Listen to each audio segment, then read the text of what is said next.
There's a supernatural world all around us, an invisible world.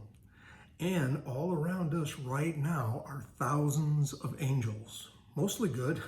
There's a few bad in there, but mostly good. So let's talk about that today in your morning cup of inspiration. You know, the Bible mentions angels in both the Old and the New Testament 273 times. I look at it and I think, well, if it's 273 times, they must be important. And see, angels are represented throughout the Bible as spiritual beings intermediate between God and man. So God has placed angels above man. We're just right below the angels, but he has placed them there, and for certain reasons, which we're going to get into. See, Psalms 8:4-5 said, "What is mankind that you are mindful of them?" This is David talking. "Human beings that you care for them. You have made them a little lower than the angels and crowned them with glory and honor." He's talking about us. But there are angels that we are just a little bit above us right now. Now, there are both good, which are angels of light, and then you have fallen angels. And what the fallen angels are, it's the angels that Satan convinced that they should live free from the laws of God, just as he wanted to. He thought he was above God. And God cast him and his angels out of heaven. And they're here roaming the earth. And they're fighting for you and me daily.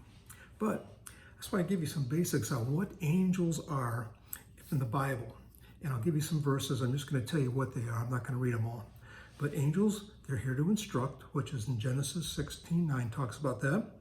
They're here to help people, Daniel 6:22. They deliver messages to people, like in Luke 1:35. They appear in visions and dreams, Daniel 10:13. They protect people, Exodus 23:20. And they help carry out God's plans. But it's important to note that we are not to glorify angels. We're not to worship them. And it tells us about that in Colossians 2:18. Again, they're just a little above us, but they're not God. They are entities who carry out God's will. And they even refer to themselves as fellow servants, as is referenced in Revelations 22:9. But angels, they mostly work when we're not expecting them. In Acts, we see the story of Peter when he was in jail. They had just executed James, and people feared for his life, and they were praying for his safety. So God sent an angel to come down there.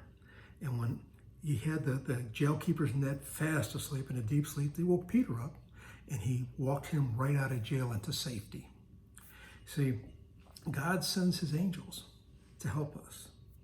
He sends them from heaven to encourage us, to minister to us, to protect us. Over in Hebrews 1:14, it says, "Are they not all ministering spirits sent forth to minister for those who will inherit salvation?" See, I think we forget that we're in a spiritual world because we live in a physical world.